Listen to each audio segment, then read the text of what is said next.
Advertencia. Las opiniones expresadas en el siguiente programa son responsabilidad de quien las enuncia. ¿Siente usted que la inmediatez de la vorágine informativa le abruma? ¿Siente que necesita tener una opinión en materia política sobre cualquier tendencia? No se agobie. Las coyunturas parecieran premiar a quien reaccione primero y no a quien analice con profundidad. De dichas opiniones a bote pronto se desprende un montón de basura, toneladas de cascajo. O algo de fierro viejo que vendan. Daniel Nudelman y Claudio Martínez les invitan a levantar ese cascajo para usarlo como un pretexto que nos ayude a pensar con calma y analizar con mayor profundidad. Bienvenidos a El Cascajo de Código 21. Reciban la más cordial bienvenida a El Cascajo, el noticiero informativo más lento del espectro. Y pues estamos en la segunda temporada de El Cascajo, la segunda para radio, la primera para televisión, aquí en Capital 21 y Código 21. Hemos estado revisando varias cosas que tienen que ver con la coyuntura electoral de este 2024. Ya pasamos por revisar a todos los partidos políticos existentes que estarán participando de esta contienda electoral. Y hoy vamos a entrar en un tema que también participa de la contienda, pero que no necesariamente está en las boletas. Y para ello tenemos a nuestro maestro en Ciencias Políticas, Daniel Nudelman Speckman. Mano, ¿cómo estás? Bien, Manu, ¿y tú? Todo en orden. Oye, pues ya platicamos de los partidos políticos y hay otros poderes que participan de la política o de cosas que tienen que ver con la sociedad que no están en las boletas. ¿Cómo funcionan esos otros poderes? ¿Cuáles son esos otros poderes? Tal vez la forma correcta de abordar esta discusión es partir por definir qué es el poder. Ok. ¿No? O sea, el poder es la capacidad de hacer, son los medios para alcanzar el fin deseado. Uh-huh. Y entendido como una relación social, el poder es la capacidad de un individuo o grupo de individuos de imponerle a otro individuo o grupo, con su favor o a su pesar, una determinada línea de conducta para producir los efectos deseados. Uh-huh. O sea, es la capacidad, pues, de controlar a otros, para ponerlo en términos más llanos. Ok. Entonces, muchos analistas establecen esta distinción entre poderes de jure, poderes de derecho, y poderes de facto, Uh-huh. o poderes de hecho. Uh-huh. O sea, nuestra constitución política contempla que somos una república donde el poder se divide en tres: ejecutivo, legislativo y judicial, cada uno con sus campos de acción, con sus facultades, con sus atribuciones. Uh-huh. La ley también regula cómo se participa del proceso político, cómo debe organizarse la sociedad para participar, reservándole un espacio especial a los partidos políticos. Hay espacio para candidaturas ciudadanas, etcétera, Uh-huh. pero sobre todo los partidos políticos. Okay. Y existen leyes que determinan cuáles son sus prerrogativas, sus libertades, qué es lo que tienen que Sus hacer. límites de acción. Sus límites, ¿no? Uh-huh. Otro tanto ocurre para el Poder Judicial, aunque no es elegido. Es un poder no elegido directamente. Uh-huh. Ya tuvimos otro episodio Vean ese destinado episodio. al Poder Judicial.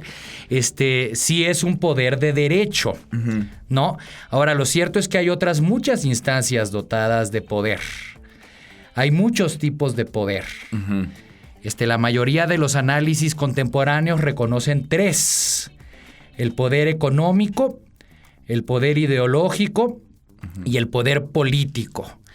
Digo, separarlos es un poco arbitrario, igual que es artificial esta división entre poderes de jure y de facto, pero es más o menos útil para el análisis. Uh-huh. O sea, el poder económico se desprende del control o el monopolio sobre los medios de producción y de cambio. Es el poder que tienen los empresarios. En el capitalismo, el poder económico lo detenta la burguesía.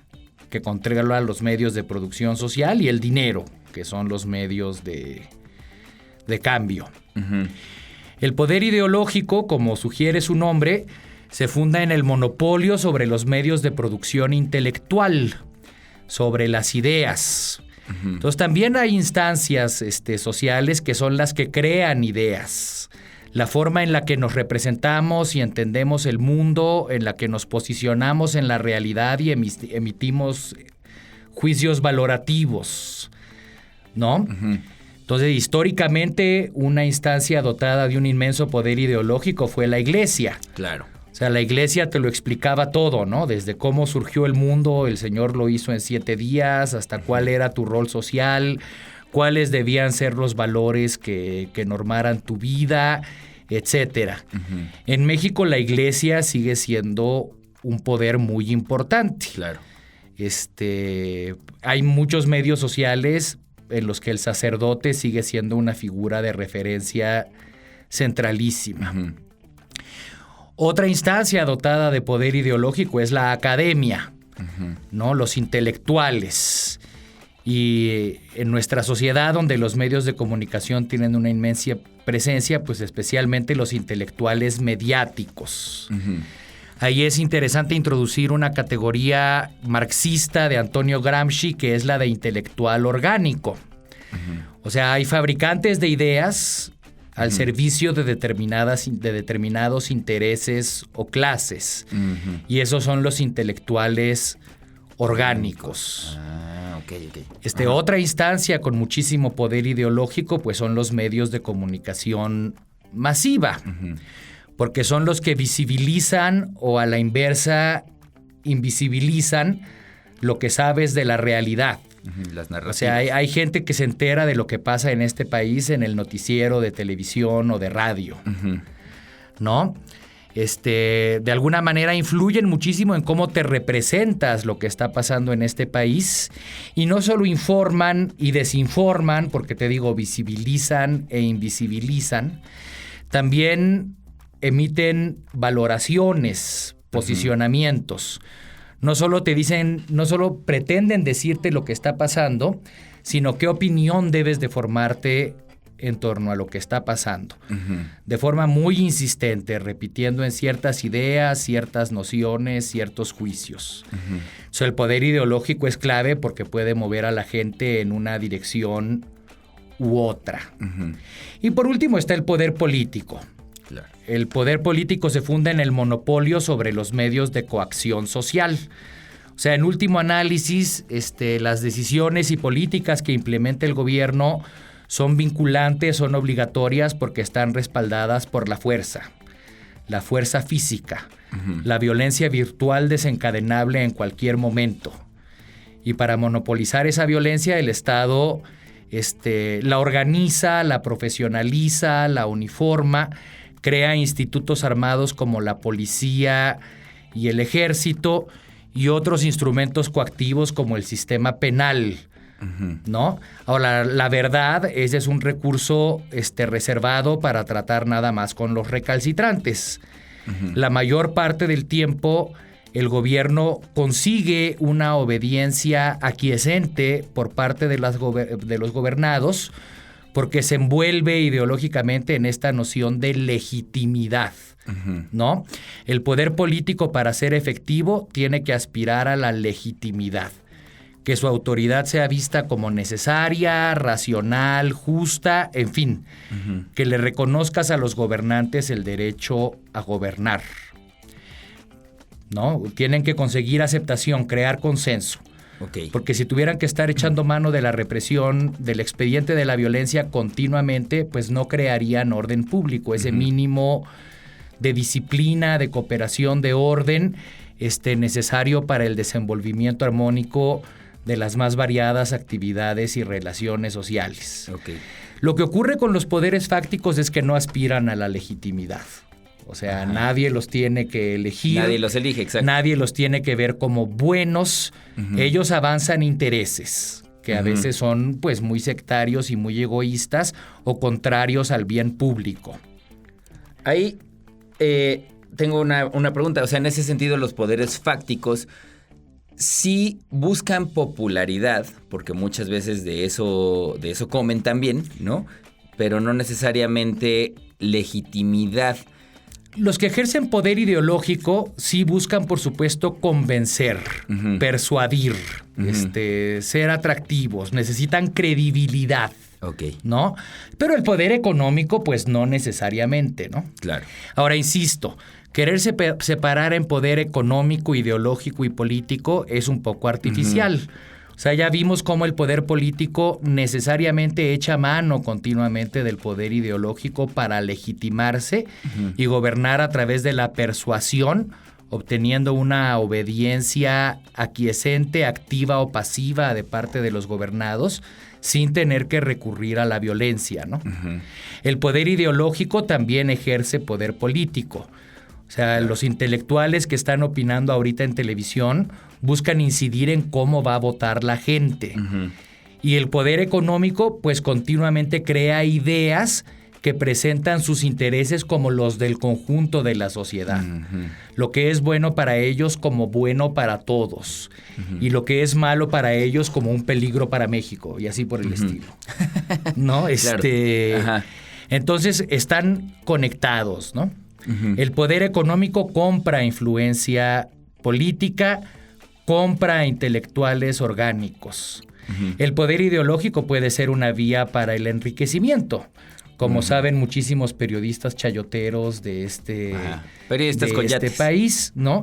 Y políticos traficantes de influencias, pues saben muy bien que la política es una forma de obtener poder económico, enriquecerse y medrar, ¿no? Entonces, tratar de establecer así como una distinción a rajatabla entre los tres poderes sería artificial, es arbitrario, pero nos ayuda para entenderlos mejor o ver a qué interés sirven.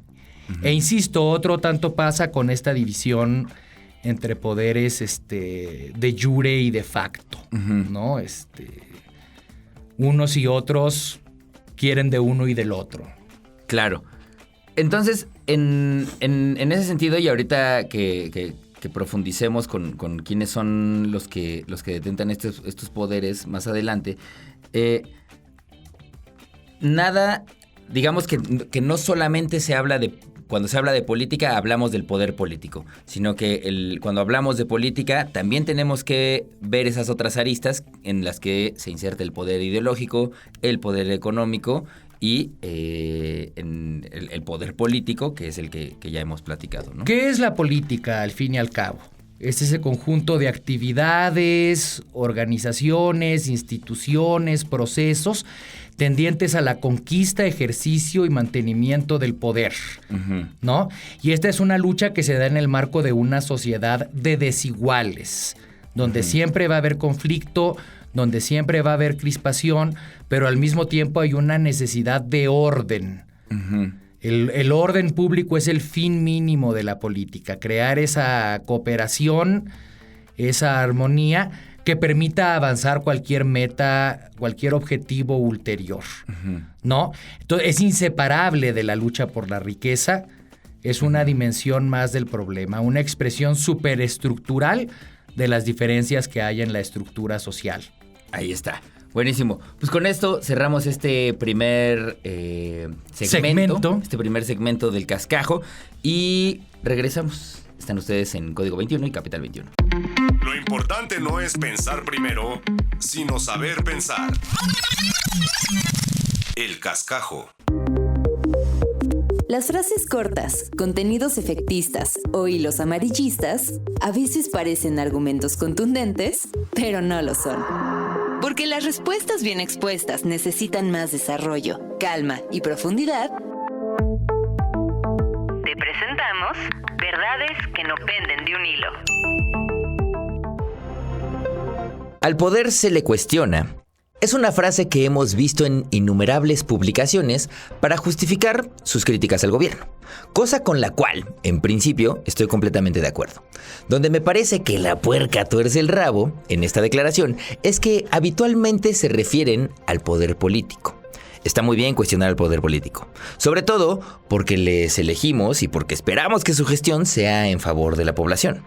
Pero es real que existen otros poderes a los cuales no juzgamos necesariamente con la misma vara. El Poder Judicial, por ejemplo, que últimamente ha estado en más conversaciones que hace años, o que cerrábamos pláticas diciendo, bueno, es que ya ves que hacer una denuncia o entrarle un tiro legal es un problemón y pues mejor ni pa' qué, ya es parte de la conversación. Tenemos también al poder mediático, que en muchas ocasiones determina la narrativa del país. ¿Cuántos de ustedes no han dicho al respecto de cualquier fenómeno, es que ya hasta salió en la tele? O escuché en el radio que tal cosa. Ellos también tienen un poder y, como dijera el tío Ben, un gran poder conlleva a una gran responsabilidad. ¿Cuántos de nosotros cuestionamos a estos poderes que no elegimos?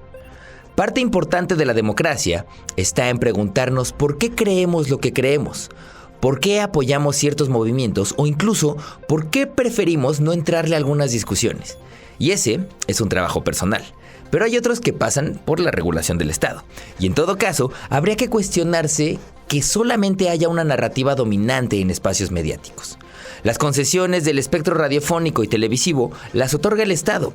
Y si hay un uso tendencioso por medios corporativos, habría que preguntarnos si existe una búsqueda de equilibrio en ese esquema. ¿Vemos y escuchamos al mismo número de opinadores, opinadoras o expertos, expertas en la tele y el radio de diferentes posturas ideológicas? ¿Se vale que personas que tienen concesiones mediáticas pasen por encima de las necesidades y búsquedas genuinas de un desarrollo en paz y armonía de una población?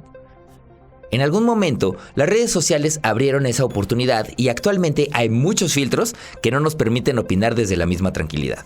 Por otro lado, como decimos en este programa, las opiniones son como la cola y todos tenemos una. Pero faltaría agregar que también, como tales, deberían ser examinadas constantemente y minuciosamente. Es importante como sociedad pensar críticamente y no solo sobre las ideas de alguien más. Los medios corporativos habitualmente fallan en ser intelectualmente rigurosos, en identificar sus prejuicios, inclinaciones y hasta sus privilegios. Muchos de los argumentos del pensamiento único que están vivos lo están porque hemos fallado en darles el matiz necesario.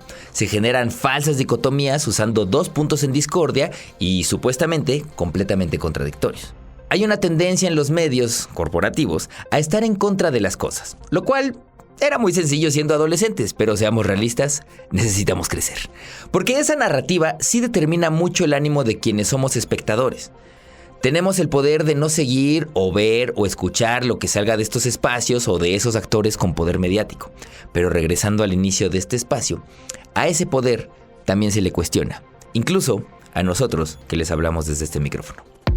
Lo importante no es pensar primero, sino saber pensar. El Cascajo. Estamos de vuelta aquí en El Cascajo, en este 6º episodio de la segunda temporada. Estamos platicando de el poder.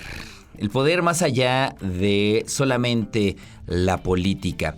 Y pues en esta mezcolanza de poderes, nos gustaría platicar un poco más, Mano, sobre quiénes son esos personajes, quiénes detentan estos poderes económicos e ideológicos, más allá de los actores políticos, digamos, que vemos constantemente en las reseñas o en las noticias o en las mañaneras o yo qué sé.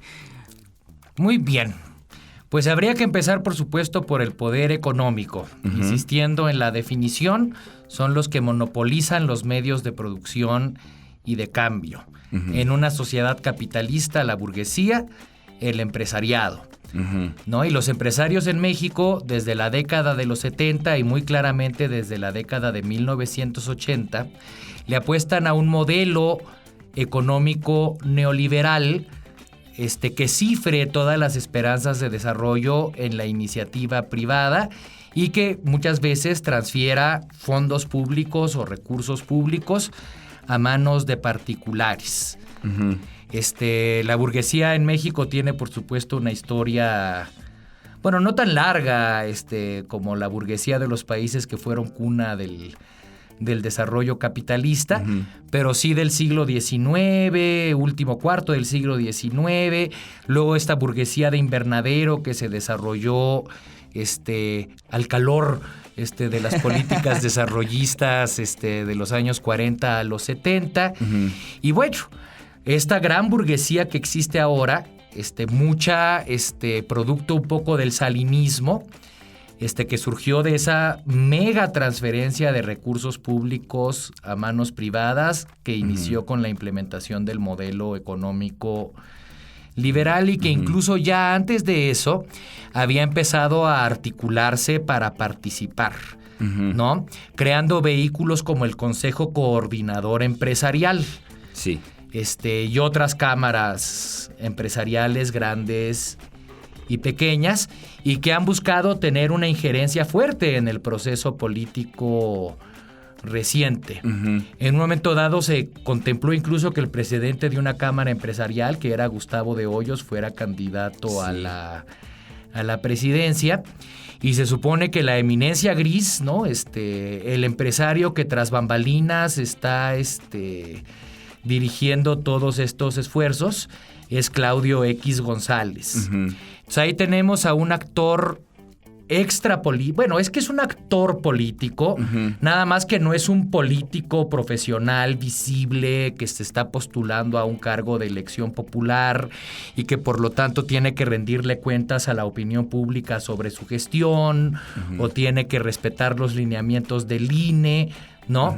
Pero ahí tienes un ejemplo concreto, claro, de un empresario con una fuerte incidencia en el proceso político contemporáneo en México. Claudio X González. Claudio X González. Dándole mala prensa a la gente que nos llamamos Claudio.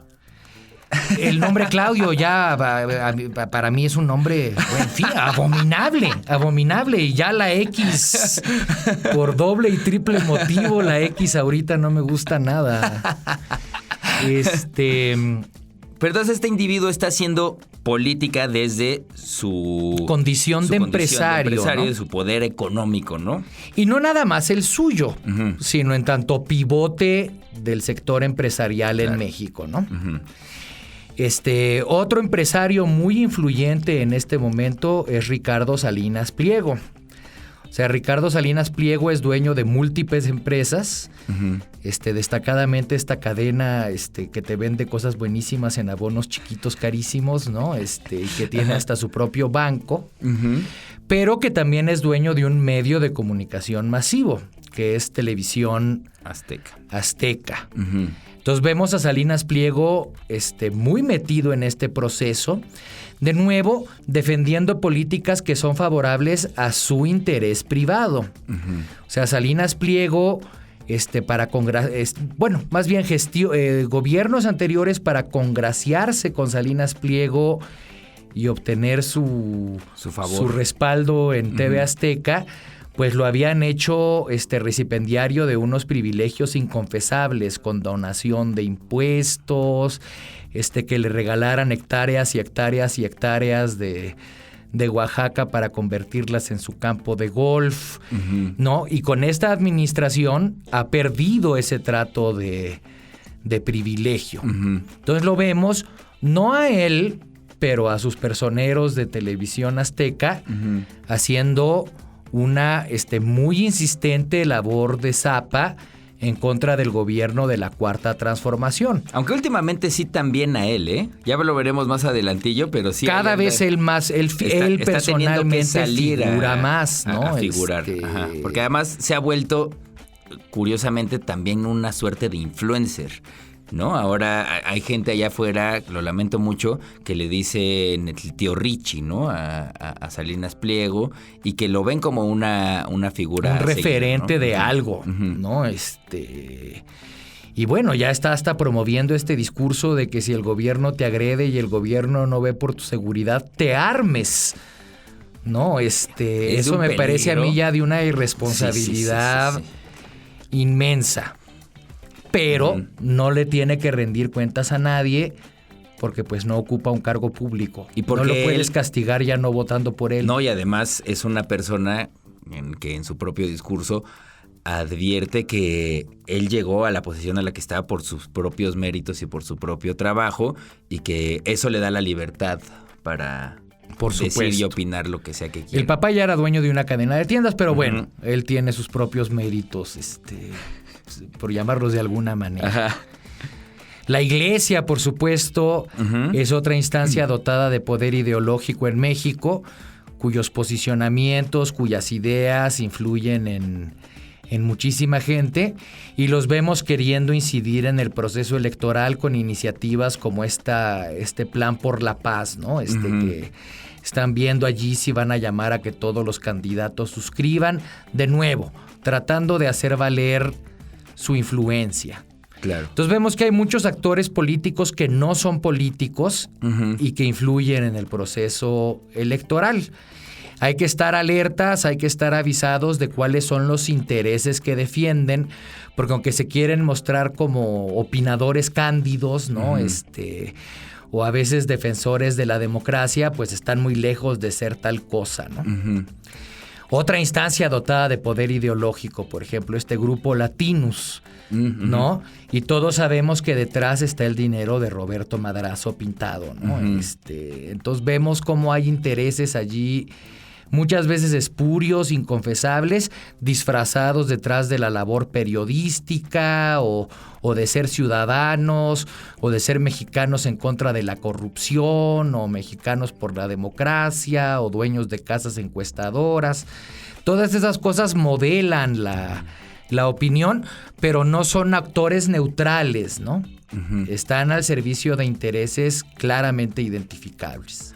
Claro, y en ese sentido, a lo mejor se vuelve complicado o una labor titánica tener que estar averiguando de dónde sale la feria que paga ciertas ONGs o que pagan ciertos medios como Latinus, que se hizo una investigación y de ahí fue como mucho más claro, pero son muchísimas las fuerzas que están jugando políticamente que no necesariamente sabemos de dónde viene el impulso. Y ellos no quieren que sepamos, también por eso es una información complicada.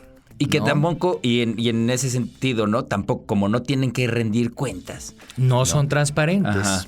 No tendrían por qué decirte, bueno, esta lana la puso Kimberly Clark, que resulta ser de Claudio X González, o yo qué sé, ¿no? Exactamente. Y a lo mejor, pues sí se debería, no sé, hay manera de que todas estas fuerzas que sí están jugando políticamente rindan cuentas. O sea, ¿se puede pedir que digan, ok, ¿de dónde salió esa lana? Legalmente me estás preguntando. Ajá. Si legalmente existen, realmente pueden actuar con bastante impunidad, ¿no? Uh-huh. O sea, en teoría un medio público que tiene una concesión del espectro radioeléctrico se compromete a sujetarse a ciertas leyes, ¿no? Uh-huh. Y hay leyes en contra de la difamación y la calumnia, cosas por el estilo. Uh-huh. Pero la línea que separa la libre expresión, la libertad de investigación, la libertad de pensamiento, de las cosas que harían posible, es muy complicado. Uh-huh. O sea, ahí sí sería muy fácil incurrir en abusos. Uh-huh. O sea, porque un instrumento como ese podría ser puesto nuevamente al servicio de intereses espurios, ¿no? Claro. O sea, por ejemplo, la conducta de los partidos políticos está muy normada. Uh-huh. Y eso ha dado lugar a situaciones verdaderamente bizarras, ¿no? Como un consejero del PRI le esté pidiendo ahorita al INE que retire de circulación el libro de las memorias de López Obrador, uh-huh, porque podrían tener una incidencia en la votación, ¿no? Uh-huh. Bueno, pues por supuesto que la pueden tener. Uh-huh. O sea, pero eso no lo hace indeseable o incompatible con la vida democrática. Uh-huh. Realmente lo único que puede limitar de forma efectiva esto es el sentido de la responsabilidad y el desarrollo de una ciudadanía informada y crítica. Uh-huh. Tratar de reducirlos legalmente es muy difícil de compatibilizar con la vida democrática, ¿no? Sí, estoy pensando en varios episodios que tienen que ver como con Salinas Pliego y todo lo que hay alrededor de él. Cuando estuvimos en reclusión por la pandemia, hizo una fiesta con todos sus presentadores de noticias y yo qué sé, cuando todos estábamos encerrados en nuestras casas. Y acto seguido salieron a decir que no le hicieran caso a Hugo López-Gatell, digamos, como yendo en contra de las propuestas que había ya. Y eso fue irresponsable. Completamente. ¿No? Pero en México, en rigor, no fue ilegal. ¿no? No. Porque el autoconfinamiento fue una recomendación, no fue una obligación por ley. Ajá. Agitar en contra del confinamiento y la sana distancia y el cubrebocas, pues fue muy irresponsable y muy riesgoso. Ahora, ¿hay forma de llamarlo a cuentas por esa conducta? Pues no, en realidad ahí lo que tal vez podría pasar o que ocurra es que la sociedad digan, estos tipos son unos irresponsables. Son unos despreciables. No los prefiero no verlos, ¿no? Prefiero apagar. Ahora, ¿cómo te enteras de que hicieron esto cuando ellos tienen un duopolio sobre la comunicación? Se está tratando de romper ese monopolio que tienen, ¿no? A través de medios públicos, a través de las mañaneras de López Obrador, ¿no? Crear canales alternativos para que el público, el auditorio, tenga más con qué informar y formar su opinión. Pero yo creo que esa es la única forma de dar la batalla. Claro. Sí, porque la otra respuesta podría ser, ¿y si esas concesiones se quitaran? Se revisan, ¿no? O se condicionan más. Tal vez sería deseable, pero te digo, se camina ahí una línea peligrosa. Sí, la reacción puede ser fuerte. Fuerte. ¿No? Porque es un poder fuerte, ¿no? Lo que hay ahí detrás. Coartar lo que se publica y deja de publicar, ¿no? Aunque aunque pudiera estar de forma muy legítima y adecuada, dirigida contra distorsiones, fake news, no sé, estar advirtiendo sobre riesgos de guerras civiles que no van a ocurrir, ¿no? O crear pánicos económicos, o sea, eso sería muy saludable. ¿Sí? Pero esa misma ley podría ser empleada por un gobierno derechista después. Claro. Para reprimir a aquellos que se le opongan, ¿no? Sí, entonces, en ese sentido, muy probablemente sí la mejor alternativa sea escuchar de todos lados, ¿no? Y empezar a formar criterio con base en eso, pero sobre todo con la realidad y los datos, ¿no? Para el ciudadano esa es la responsabilidad, ¿no? Informarse, escuchar críticamente, poner en contexto las cosas. Para el poder público, para el gobierno, para los partidos, la responsabilidad es más en el sentido, de crear y consolidar canales alternativos de comunicación con la ciudadanía.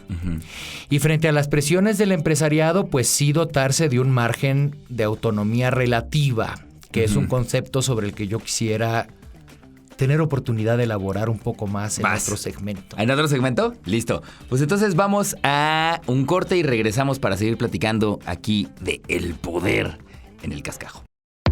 Lo importante no es pensar primero, sino saber pensar. El cascajo. El abogado del diablo.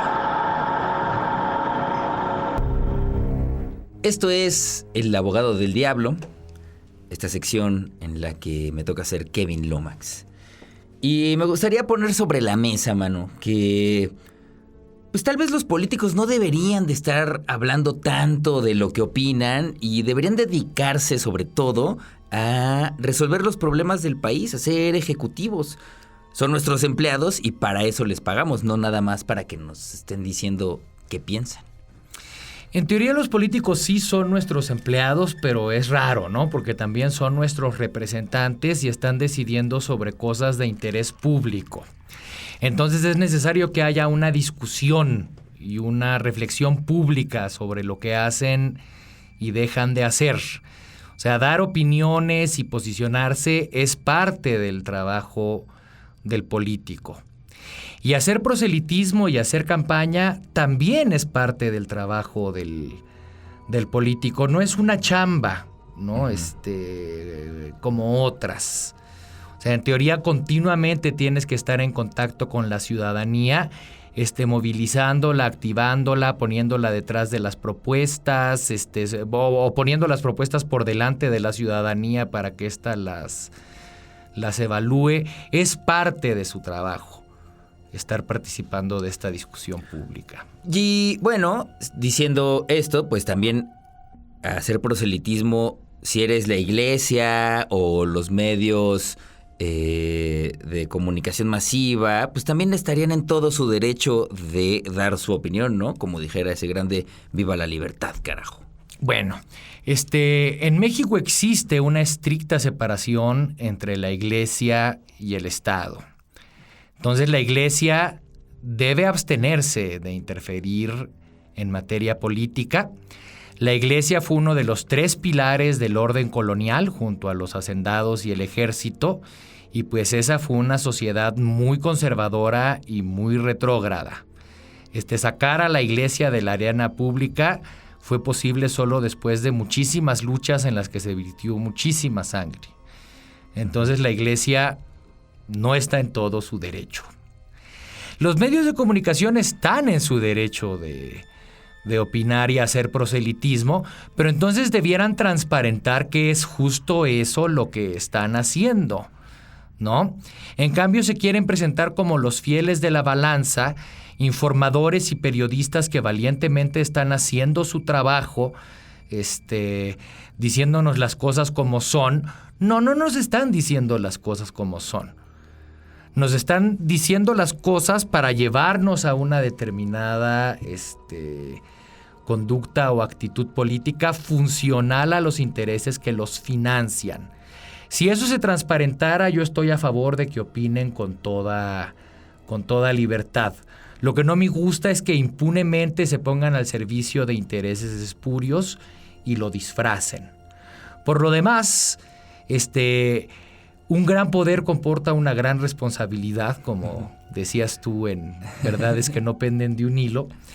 Y si tienes un monopolio sobre los medios de comunicación masiva, tienes el deber de presentar de forma equitativa todos los aspectos de un problema, porque eso es el periodismo, ¿no? Publicaciones proselitistas que hacen agitación a favor de los puntos de vista de un partido u otro existen, y está bien que existan, ¿no? Pero deben de asumirse y presentarse a sí mismas como tales. Y a ver, y en términos de el empresariado, si el poder económico ha demostrado crecer por su propia vía y la buena gestión de sus empresas, tal vez alguien como Gustavo de Hoyos, Claudio X González o mi tío Richie podrían gobernar.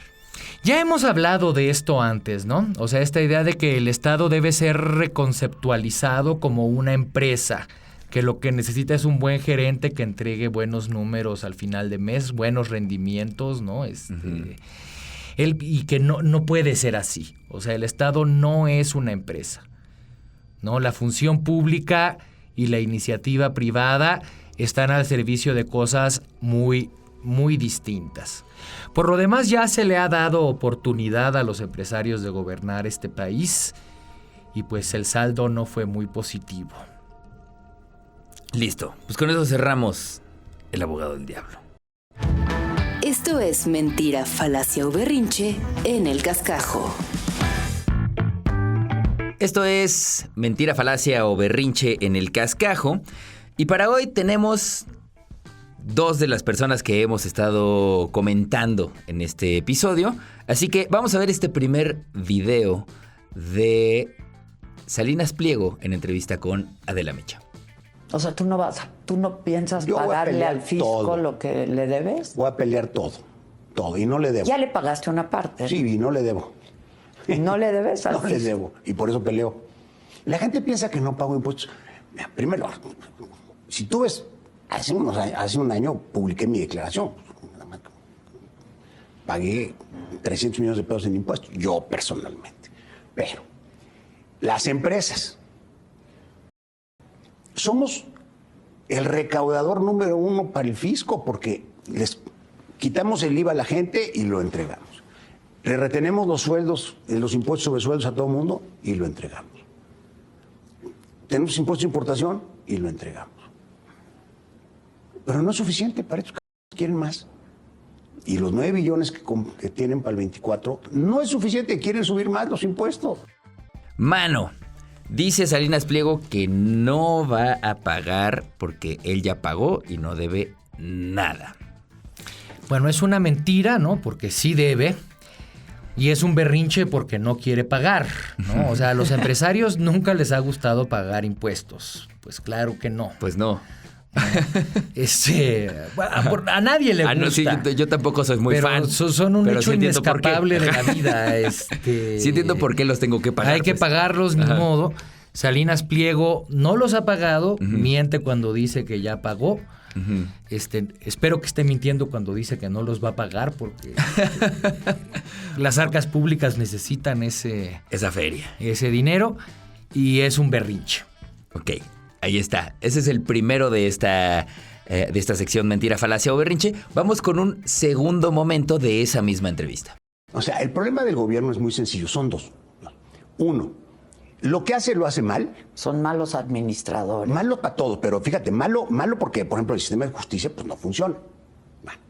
El sistema de policía, pues muy pues las medicinas, pues no hay, o sea, malo. Pero luego van y se meten a lo que no saben hacer y van y la supercagan. Y claro, con dinero ajeno, porque no es de ellos, ¿no? Es bien fácil gastar la lana, ¿sí? Claro, entonces se les ocurrió poner un banco. No manches, pero ¿para qué banco? Pues hay miles de bancos.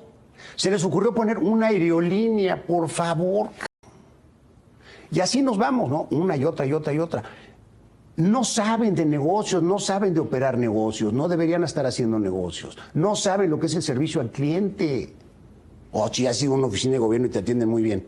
Mano, ¿qué tienes que decir sobre esta declaración de Salinas Pliego, justamente explicando que el gobierno no sabe hacer prácticamente nada? Salinas Pliego dice que el gobierno no sabe hacer negocios, ¿no? Bueno, dice que todo lo hace mal el gobierno, pero bueno, ya sabemos que sus motivos de irritación con este gobierno no son si es bueno o malo o inepto, sino que, bueno, le están cobrando lo que debe, ¿no? Y luego afirma que el gobierno no sabe hacer negocios. Pues no, y la finalidad del gobierno no es hacer negocios, ¿no? La empresa pública y la función pública no están al servicio del lucro, sino de crear desarrollo y bienestar y una distribución más equitativa de la riqueza.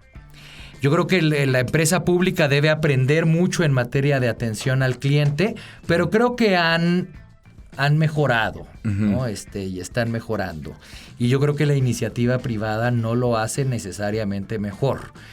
Yo como cliente, por ejemplo, estoy muy insatisfecho con el tipo de programación que ofrece Televisión Azteca. A mí ya me perdieron, man. Ajá.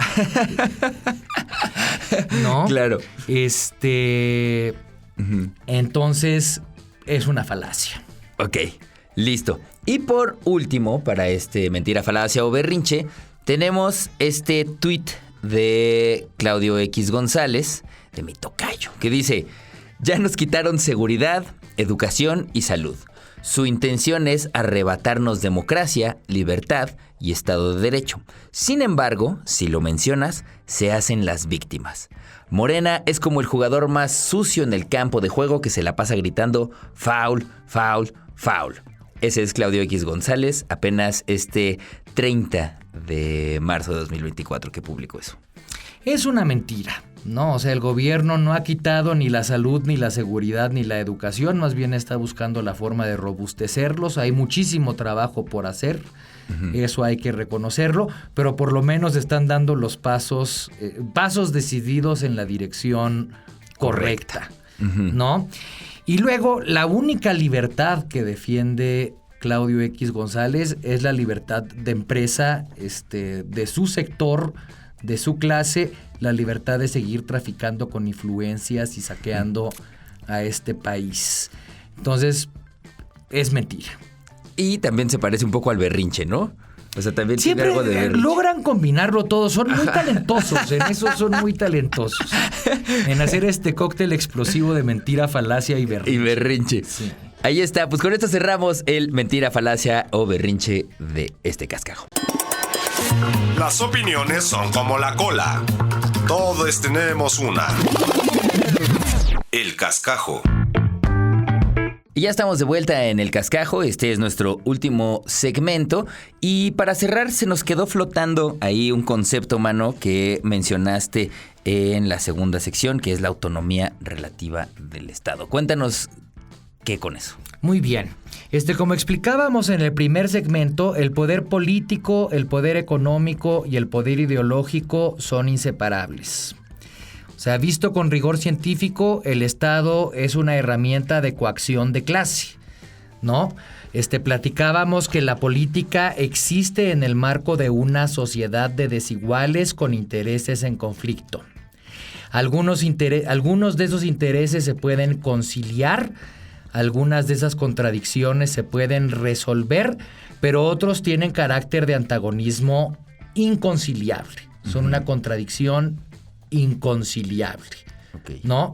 Como la disputa en torno al control sobre los medios de producción social. O sea, o los tienes o no los tienes, o existe propiedad privada sobre esos medios o no existe. Entonces, para imponer un orden público, el Estado tiene que tomar partido. No existe tal cosa como un Estado independiente de la lucha de clases o al margen de la lucha de clases. Entonces, en tanto se mantienen o se reciclan unas determinadas relaciones sociales de propiedad, de producción y de cambio, el Estado es una herramienta al servicio de la clase económicamente dominante, inevitablemente. Y en una sociedad capitalista, el Estado es, en último análisis, un instrumento de la burguesía, ¿no? Ahora, lo que es importante es que el Estado, para cumplir bien con su función, debe más o menos separarse de todas las clases, desarrollando lo que se denomina un margen de autonomía relativa. Esa autonomía no es independencia, porque el poder económico y el político son inseparables, y es relativa porque, en último análisis, el Estado y el orden público están al servicio de la clase económicamente dominante, pero esa autonomía, al fin, es la capacidad limitada del Estado de resistir las presiones de la clase económicamente dominante para impulsar el bien público. Y en esto López Obrador ha insistido mucho. Es necesario separar el poder político del poder económico. Entonces, eso supone mantener dentro de los cánones de lo aceptable la influencia de estos poderes fácticos y no permitir que se apoderen del país. Porque entonces sí se caería ya en una dictadura de clase insoportable que exacerbaría las contradicciones y ahí sí desembocaríamos en el escenario caótico y catastrófico que pronosticaba Macario Schettino en unas intervenciones que revisamos en el programa anterior, ¿no? Entonces es importante que el Estado cuente con un margen de autonomía relativa. Ahí está. Pues con esto cerramos este episodio, mano. Muchísimas gracias. Gracias, mano. Por venir a arrojar luz sobre este cascajo.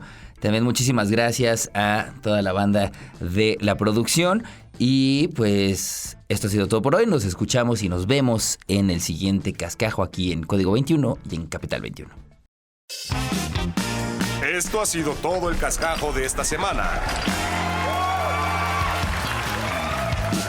Nos escuchamos en la siguiente emisión con menos basurita y más información.